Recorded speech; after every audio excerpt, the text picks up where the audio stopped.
So, in teacher training, we spend a lot of time breaking down all the major poses: standing poses, seated poses, back bends, the whole gamut.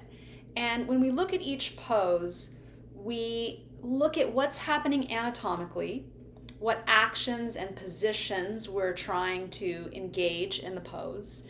And then we also look at common misalignments, how people very typically go off alignment in that pose.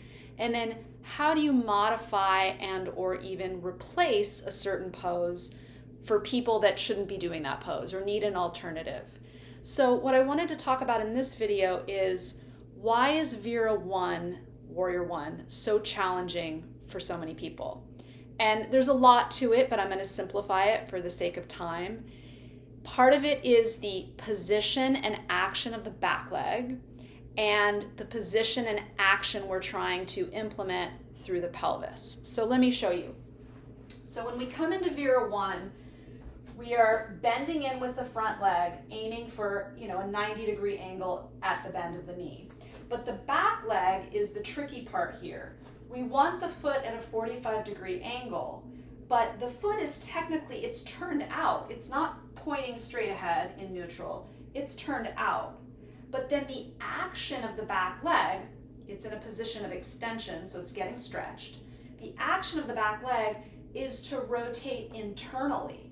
So the foot's turned out, but we're asking that entire unit, the thigh and the lower leg, to rotate internally. So that makes it really challenging. And it's also really important that that foot be at a 45-degree angle, not 90.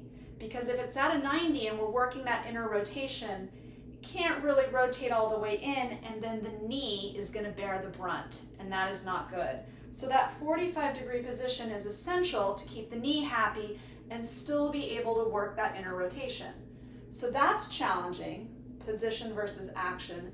Plus, when we bend in fully in that front leg, this leg is getting a very deep hip flexor stretch because it's in a position of extension. And a lot of us are tight there. Our thighs and hip flexor muscles are stiff.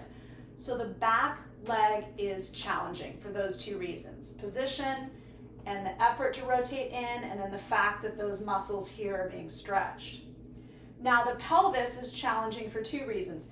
As we bend in, and again, these muscles are generally stiff for most of us, the pelvis is pulled into a forward tilt. But what we're trying to do in Vera 1 is draw the tailbone down and lift the front of the pelvis up. So we're having to work against that stiffness. We're trying to get that upright position. So that's challenging. The other thing about it that's challenging is, from the action of this internal rotation, we're attempting to get those hip bones to square forward, but most likely they won't. Maybe for some people, but most likely because of the position of the back leg, we may not be able to get that right hip, or whichever leg is back, all the way forward. So in a nutshell, we're battling a lot of opposites there, and that's what makes it so challenging. The back foot is turned out, but we're trying to roll the leg in. As we bend in with that front leg, there's more demand through the pelvis and hip flexor muscles, and then we're trying to get the pelvis up, and then we're trying to get it squared. So there's just a lot going on in that pose, and for most people, it's pretty challenging, more challenging than Warrior 2.